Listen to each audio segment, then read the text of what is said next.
What is up, my fellow demons and things that go bump in the night? Welcome back to another episode of Creature of the Night. Let's keep it going, guys. Halloween is almost here. Like, this is it. 2020 has been crazy, but you know what? I always look forward to this month. It's all favorite time of the year, guys. Anyway, so today, I'm keeping it going with the creature horror movies. I thought I would discuss, I know I'm going to get it wrong, but Deep Blue Sea.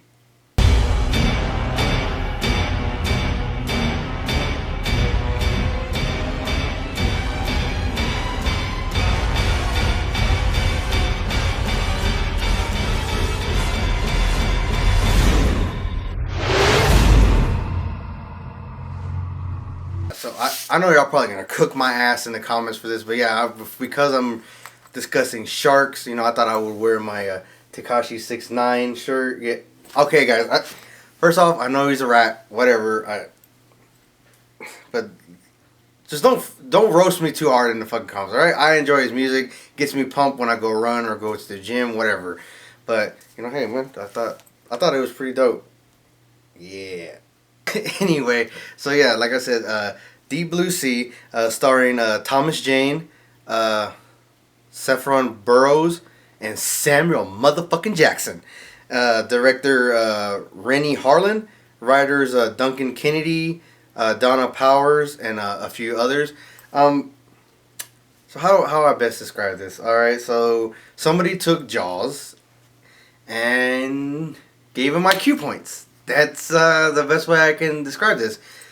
Scientists are trying to work on fixing Alzheimer's. I believe the main scientist's father actually suffered from it before passing away, and she goes into a little bit of her backstory about how he couldn't even remember his wife's name or what she looked like. I've worked in a nursing home with people for Alzheimer's, and I've seen the outcome of it. I've seen what it does. I've seen the good days. I've seen the bad days, and I've seen the very bad days. So I can relate to this woman. I see why why it's such a big deal and why it was so important to her. So essentially, sharks' brains produce this kind of chemical to where I forget how they word it exactly, but it's like they really don't have diseases and there's no decay in their brain function or anything like that. So they need this protein because they believe it could do the exact same thing for humans. So they want to put it in a pill form, and they want to send it out to everybody. And and it is successful when they actually open it up and take a sample of the brain protein and actually put it on dead tissue of brain, and it actually reactivates all the neurons and everything starts firing again. So it works.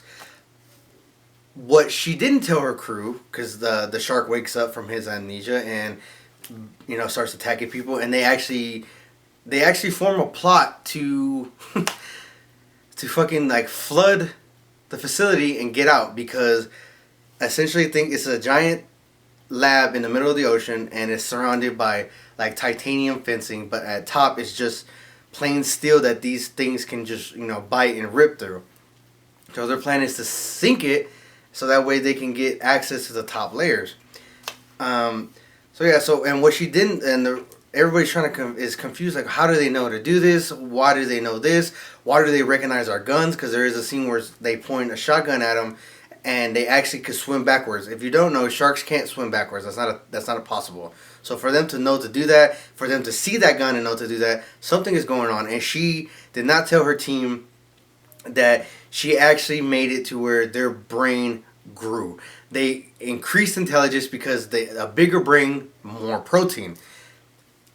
Why we thought to give the oldest killing machine that has never had to evolve, it's the ultimate killing machine, a bigger brain, the ability to think, the thought process, why? Sorry, I know it's too much, but again, why do you think that was a good idea? I understand, kind of, that okay, a bigger brain does mean more protein. We can harvest more. Get more fucking sharks or something. Get anything else could be possible.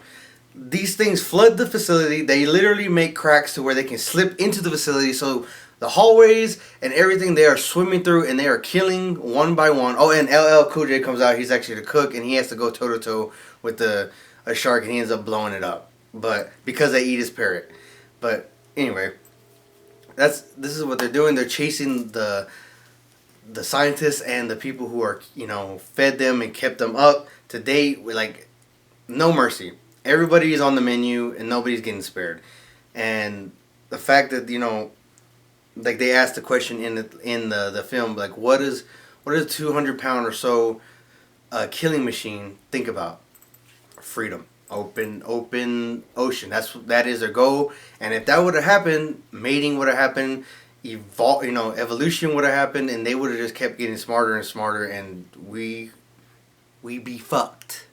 So yeah, that's I forget where you can say this. I watched it a few months ago, and since I've been doing creature reviews, I thought it would be a good one to talk about again.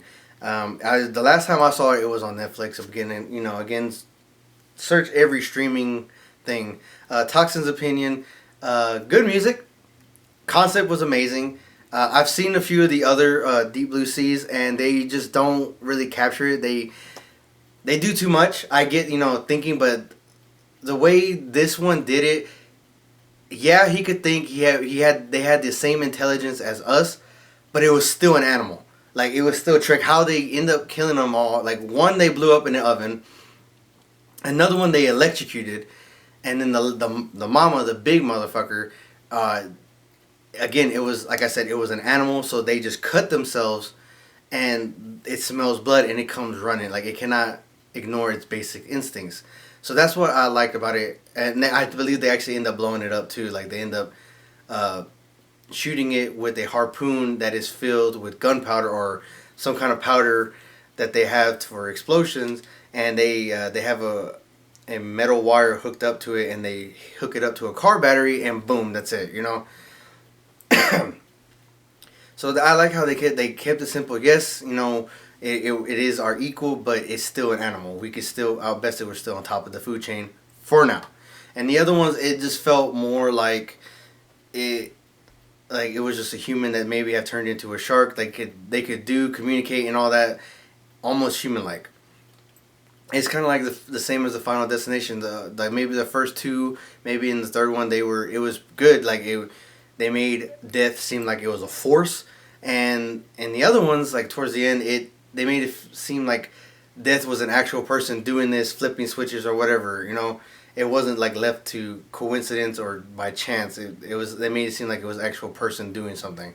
But anyway, I highly recommend this movie. It's very entertaining. If you hate deep water like I do, it's gonna give you anxiety, but I can sit there and tolerate it. It's good for laughs too as well. It is pretty funny.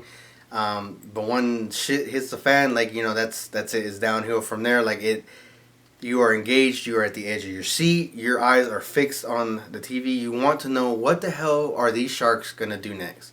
Till next time, guys. Another day down. Let's keep it going. Rock on.